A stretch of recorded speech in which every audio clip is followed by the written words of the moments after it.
15,000 झाडं मी लावलेली आहेत. इथे ना 4-5 ठिकाणी वेगवेगळ्या ठिकाणी मी जाऊन झाडं लावलेली आहेत. अजूनही आमचा हा उपक्रम त्या ठिकाणी सुरू आहे. हैदराबादहून आम्ही फार त्याच्या पुढे कुठलं गाव ते राजमुंद्री, तिथून हैदराबादच्या पुढे 300-400 किलोमीटर जाऊन आम्ही झाडं आणलेली आहेत. टर्न आणलेले आहेत. आणि आपण बघतात गेले 4 महिन्यापूर्वीच आपण झाडं लावली आणि आज केवढी मोठी झाडं झालेली आहेत. सगळ्या दूर बघा, आपलं एकही झाड यामध्ये मेलेले नाही, डेड नाही. 100% झाडे जगलेली आहेत. आता केवढी मोठी यांना पालवी फुटलेली आपण बघा, सर दाखवा आहे. अगदी मोठी झाडं झाली आहेत. 15-15, 20-20 फुटाची झाडं झालेली आहेत. आणि आमचा अजूनही प्रयत्न आहे की अजूनही आम्हाला 5-10 हजार झाडं या ठिकाणी पुन्हा लावायची आहे. निश्चित तपोवनमध्ये समजा 500-700 हजार झाडं रोपटी जी आहेत ती खराब होतील, पण त्या बदल्यामध्ये आम्ही जवळपास 20 ते 25 हजार झाडं, ही मोठी झाडं या ठिकाणी नाशिक शहरामध्ये लावतोय. तपोवनासोबत शहरामध्ये सुद्धा आता रस्त्याचं बऱ्याच रस्त्यांवर उंचीतोड सुरू आहे. रस्ते विस्तीर्ण म्हणजे रस्त्याचा विकास काम करण्यासाठी केले जाते. शहरातल्या अजून काही गोष्टी पण आपण काही ठिकाणी ज्या जागा आहेत त्या जागांवर पण आपण लावणार आहोत जागा. मला असं वाटतं की आपणही बघतात, आपण सगळे नाशिककर आहोत. आज ट्रॅफिकचा किती मोठा प्रश्न नाशिकमध्ये आहे. किती ट्रॅफिक जाम होते, लोक किती ओरडतायत, शिव्या घालतायत. पण त्या मनात आता जसे गाड्या वाढल्यात, लोकसंख्या वाढली, 2 व्हीलर किती वाढल्यात, 4 व्हीलर किती वाढल्यात. 10 वर्षापूर्वीचं चित्र घ्या, आजचं चित्र घ्या, केवढा बदल झालेला आहे. त्यामुळे ट्रॅफिकही सुरळीत झाली पाहिजे, अपघातापासून लोक वाचले पाहिजे. आता शहराच्या मधोमध जे झाडं आहेत त्याच्यामध्ये वर्षाला 100-125 तरुण मुलं मुली त्याला म्हणजे त्याच्यावर झाडावर जातात रात्रीच्या वेळेला आणि मृत्युमुखी पडतायत. ही संख्या आहे. PM रिपोर्ट आहेत आमच्याकडे की झाडांवर आदळून किती त्या ठिकाणी मुलं मेलीत, किती माणसं गेलीत. मला वाटतं परवडणार आहे का की दरवर्षी 125-150 लोक मेले तरी चालतील, पण आम्ही रस्त्यामधलं झाड काढणार नाही. मला वाटतं मी एक झाड काढलं तर आम्ही 100 झाडं लावतो, ते जगवतो. असं नाही की नुसतं काढून फेकलेली छोटीशी झाडं आणली, पुढच्या वर्षी त्याच खड्ड्यामध्ये मी झाडतो. आपल्याला असं दिसतंय का चित्र? ते आपणच सांगा, आपणच दाखवा. आणि म्हणून मला असं वाटतं की आमचा प्रामाणिक हेतू आहे. आम्ही 100, 1000, 500 झाडं काढली तर आम्ही 20,000, 25,000 झाडं लावू.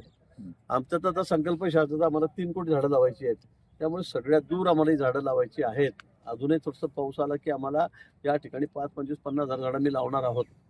त्या ठिकाणी लावणार आहोत. आम्ही वेगवेगळ्या संस्थांना, इंडस्ट्रीला या ठिकाणी आवाहन केलेलं आहे. ते सुद्धा मदत करतायत. आताच मागच्या महिन्यामध्ये आम्ही जवळपास ती 5-10 हजार झाडं, कुठे आपण ती कोणती कंपनी लिग्रँड, मी त्या ठिकाणी गेलो. त्यांनी त्या ठिकाणी 10,000 लावण्याचा संकल्प केला. 5,000 झाडं माझ्या हातून मी त्या ठिकाणी लावलेली आहे. म्हणून मला असं वाटतं की हा सर्वांची जबाबदारी आहे. पर्यावरणाचा ऱ्हास व्हायला नको, पर्यावरण टिकलं पाहिजे, पर्यावरण चांगलं राहिलं पाहिजे, झाडं जगली पाहिजे, नवीन झाडं जगली पाहिजे. आमचा प्रयत्न आहे. आणि सगळी देशी प्रजातीची झाडं आहेत. याच्यामध्ये आपण बघा, असं एकही असं दुसरं तिसरं झाड नाही. याच्यामध्ये वड आहे, उंबर आहे, पिंपळ आहे, लिंब आहेत. हीच फक्त 4 प्रजातीची झाडं या ठिकाणी आहेत. आणि म्हणून आमचा प्रयत्न हाच आहे की पुढच्याही भविष्यकाळामध्ये येणाऱ्या 4-5 महिन्यामध्ये, पावसाळ्यामध्ये अजून 50,000 लाख झाडं ही नाशिक शहरामध्ये आम्हाला या ठिकाणी लावायची आहे. आणि आम्ही ते लावू, तुम्ही बघाल.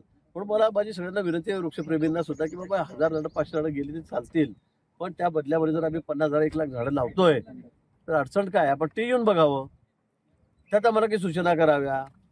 निश्चित त्यांनाही आनंद होईल ही झाडं बघितल्यावर की खरंच या ठिकाणी काय लावलेलं आहे म्हणून. पण दुर्दैवाने ते कोणी बघत नाही. मला वाटतं ही चूक आहे. आज भाऊ नाशिकमध्ये संत समितीची बैठक झाली.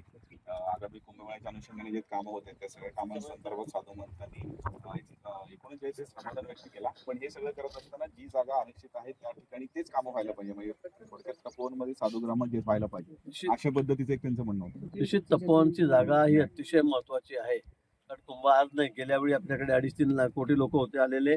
यावेळेला 10 कोटीच्या लोक येतील. पुढच्या वेळी अजून ती संख्या वाढेल. त्यामुळे कुंभमेळ्यासाठी ह्या आमची आस्था आहे. मला कुंभमेळा करणं क्रमप्राप्तच आहे, ते काही थांबणार नाहीये. आणि म्हणून मला असं वाटतं की पुढच्या दुसरे सुद्धा ही जागा अजून वाढीव घेतली पाहिजे. आता पुढचीच नाही तर पुढच्या कुंभ 12 वर्ष येईल त्यावेळेला अजून 15 कोटी लोक येतील 10च्या ठिकाणी. त्यांना जागा कुठून देणार आहोत? मग त्र्यंबकेश्वर असेल तर नाशिकमध्ये असेल. आणि म्हणून आमचा प्रयत्न हा चाललाय की जास्तीत जास्त जागा आता खरेदी करायची आहे. त्यांना काय टेरियर द्यायचा, त्यांना पैसे द्यायचे रोख स्वरूपात, सगळं आमचं बोलणं झालेलं आहे. शेतकरी तयार आहेत जागा द्यायला, जे लँड ओनर्स आहेत ते सुद्धा तयार आहेत. आणि आम्ही यावर्षी सगळ्या जागा खरेदी करणार आहोत की जेणेकरून पुढच्या भविष्यकाळामधल्या कुंभाला कुठलाही त्रास होता कामा नये. भाऊ एकूण किती जागा खरेदी करण्याचा विचार आहे अंदाज प्रशासन? आता आमच्याकडे जी कमिशनर या ठिकाणी आहेत, मला असं वाटतं की आम्ही मागच्या वेळेला आपण 350 एकर किती आपण जागा घेतोय तर ही सगळी 370 एकर टोटल रिझर्वेशन आहे. त्याच्यापैकीचा जवळपास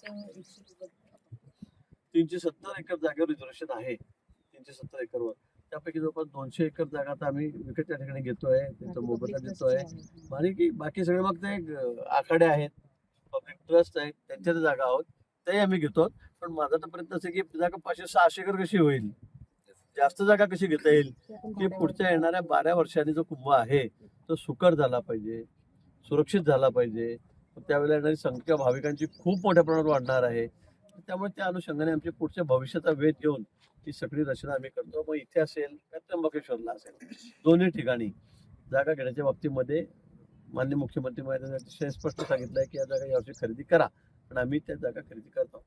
हो, आता तुम्ही जवळपास 10 ते 20 झाडं लावलेली आहेत. अजून काही झाडं लावण्याचं नियोजन आहे आगामी काळात? आमचं हे निरंतर चालणारं काम आहे. हे आम्हाला काही नुसतं एवढी झाडं लावली म्हणजे थांबलं असं नाही.